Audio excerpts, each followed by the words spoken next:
Juan Baqueto está con nosotros, especialista en agronegocios. Hola Juan, ¿cómo te va? Hola Ezequiel, hola audiencia. Bien, todo bien. ¿Sos candidato para ir a la madrugada a cargar combustible? Bueno, sí, espero que no haya mucha fila. Claro, claro. Y que uno se demore más de la cuenta. Ese va a ser un problema. Sí. Cuando estudiaba hace muchos años, ¿no? Leía algunos ejemplos de cómo se regulaba el tráfico a través de peajes más caros y más baratos, ¿no? O sea, uno pagaba, digamos, a cierta hora, que después acá en Argentina están los de hora pico, pero ya en aquel momento en Japón ya se estudiaban cuáles eran los tráficos de manera aleatoria y uno podía elegir las vías rápidas y obviamente salía un poquito más caro que si elegía las vías más lerdas. Claro. Esto era para una Países del primer mundo lo tienen implementado hace mucho tiempo, ¿no? Sí, o sea, estamos hablando de 30 años que es cómodo, ¿no? Sí. Entonces, realmente, bueno, creo que es el futuro, lo que está llegando, lo que ya se vivió en algunos otros lados, ¿no? Totalmente. Bueno, los precios de los granos han registrado caída, Juan. Los precios de los granos la semana pasada registraron caídas, hoy siguieron con bajas a nivel internacional, estamos hablando, pese a que hubo muchas cosas buenas. La primera de las cosas buenas es la cifra de exportación americanas, que fueron buenas.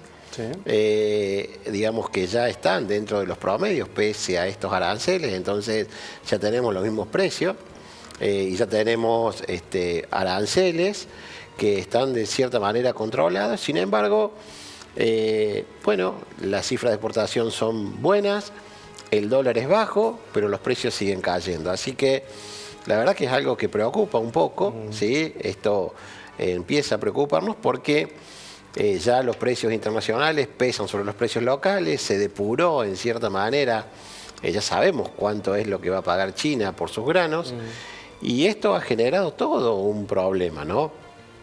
Argentina, por suerte, en pesos hoy no se vio reflejado en la pizarra del disponible, por decirlo de alguna manera, en los precios de spot, pero sí estamos viendo cómo el premio que tenemos con respecto a los precios de Chicago van perdiendo fuerza relativa. Tanto la soja como el maíz van perdiendo este premio que mostraban meses anteriores y que veíamos como factible que pudiera permanecer si seguía la guerra de aranceles. Eso es complicado. O sea, claro, ¿cómo hacer para revertir esa tendencia bajista, no?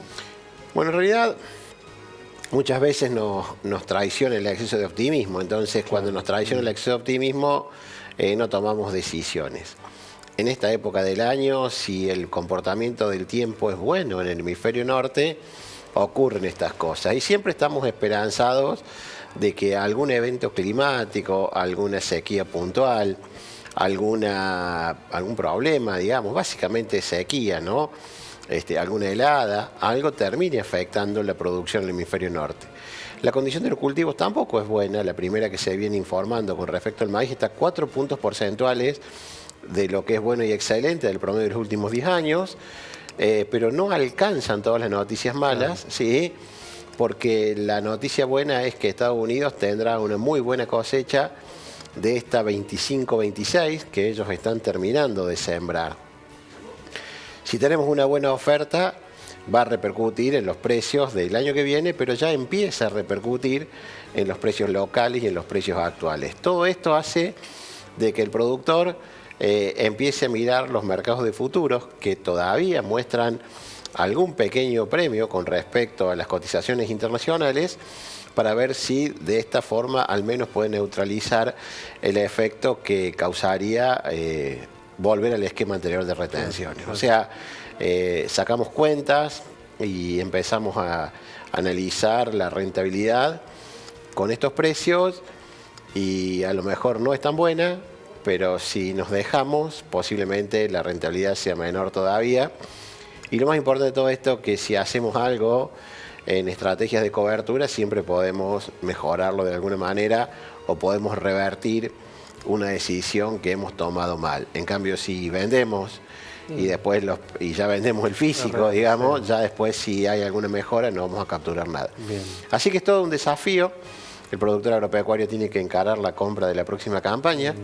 No sabe cómo financiarse, si pagar de contado, si capturar el pase que le dan los mercados de futuros.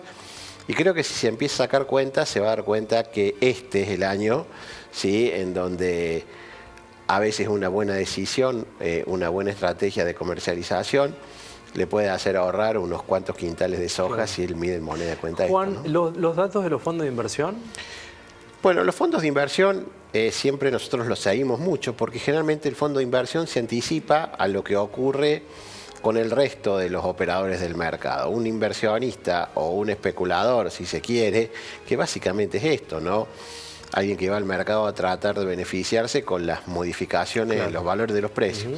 Entonces los fondos generalmente se anticipan a todo esto. A principios de mayo teníamos los fondos que estaban fuertemente comprados, por ejemplo, en el caso del maíz. ¿Esto qué nos hace pensar? Si aquella gente que especula con el mercado de granos está comprando, lo más lógico es que compre para vender después más caro. Claro. ¿Sí? Sin embargo, estos fondos durante todo el mes de mayo no solo que desarmaron todas las posiciones compradas que tenían, sino que pasaron a estar vendidos, ¿sí? Esto significa de que están esperando que los precios a futuro sean aún peor de los que están ahora. Entonces esto empieza a preocupar de alguna manera porque ellos están avisorando, en el caso del maíz puntualmente, unos precios un poco más bajos de los que tenemos ahora, que históricamente son bajos, ¿no? En los precios en Chicago que se están mostrando ahora, históricamente son bajos y generalmente el comportamiento era inverso porque en julio, que es la época de floración del maíz, junio, julio, que es la época de floración en Estados Unidos, suele tener mejoras importantes o alguna mejora al menos los precios del maíz en Chicago. Entonces, digamos, mucha incertidumbre, época de no leer el diario, pero sí es una época que todavía podemos aprovechar algunas oportunidades que nos da el mercado. ¿Cuál es el determinante de no encontrar alguna solución con el conflicto de los aranceles, Juan? La verdad que yo no tengo una noticia o algo que me haga pensar por qué no se soluciona esto, ¿no? O sea, cuando evidentemente hasta tiene problemas de gabinete, claro, Donald Trump, ¿no? O sea, quienes habían sido sus aliados están presentando renuncias en alguna manera, el rumbo de la economía se lo llegó a tildar, Musk lo llega a tildar de populista a Donald Trump. Sí, sí. Entonces, cosas que uno realmente lo toma de una manera extraña. Y bueno, y la economía centralizada y socialista de China, que de alguna manera nos está dando una noticia de que no es tan socialista, no es tan centralizada y está tomando decisiones comerciales de alguna manera mucho más racional, reaccionando ante aranceles e impuestos y tratando de abrir su comercio al mundo. O sea, si uno ve la economía de China en el 19, digamos, con una política de aranceles de Donald Trump, fue totalmente diferente. ¿Por qué? Porque China dependía básicamente de la economía americana. También era un socio comercial importante.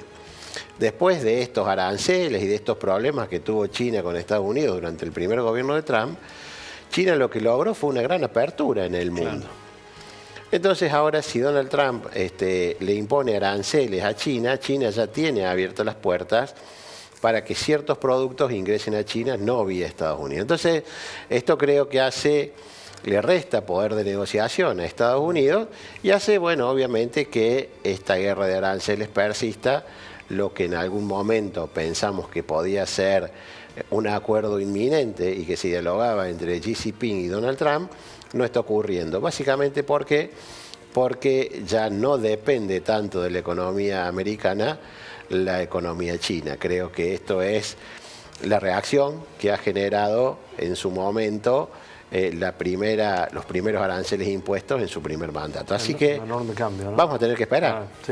Vamos a tener que seguir esperando. Bueno, siempre dejas una puerta abierta respecto a los fenómenos climáticos, ¿no? Sin duda. Más allá de las proyecciones. Sin duda, y uno empieza a mirar básicamente qué pasa con la temperatura en Estados Unidos y qué pasa con la lluvia en Estados Unidos.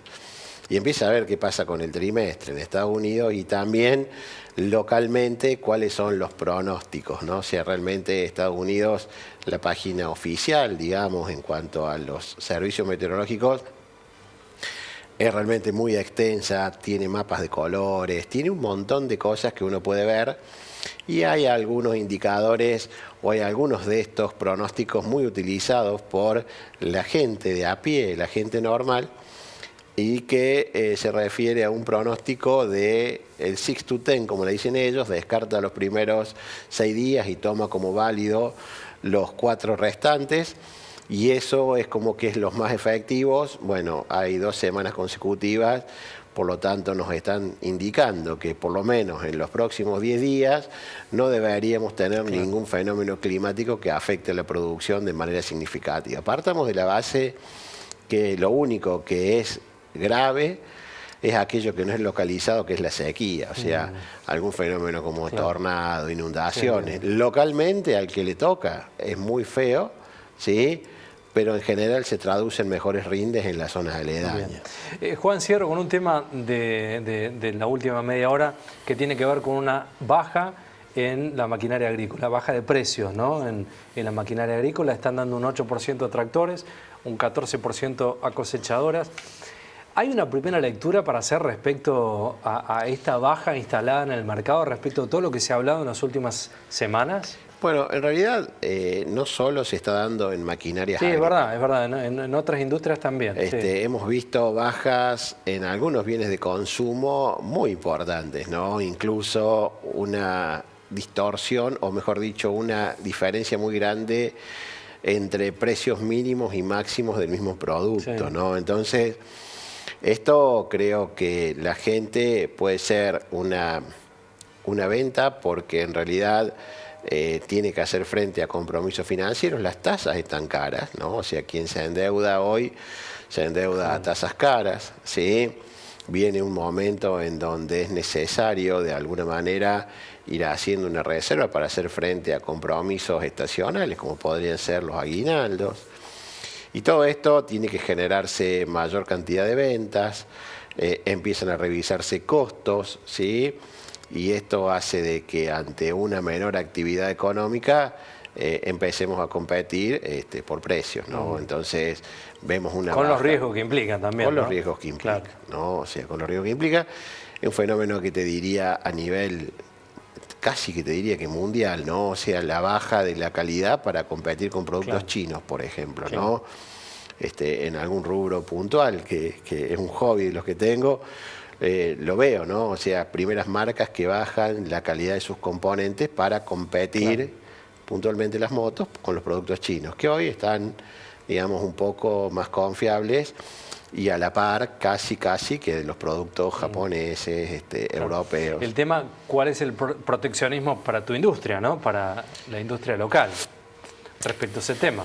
Bueno, la balanza. Eso es qué se genera en Argentina, cómo se genera en Argentina, qué pasa con las importaciones, ¿no? Mientras yo hago con un dólar que acá en Argentina, hoy por hoy, el dólar tiene un tipo de cambio muy bajo, por decirlo de alguna manera. Entonces, es fácil para alguien, digamos, para un empresario o algo, cuando se pone a sumar los costos locales y se pone a ver cuál sería el costo de importar el mismo producto, muchas veces va a lo mejor a optar por importar el mismo producto porque en dólares le sale más caro producirlo en Argentina que traerlo de afuera.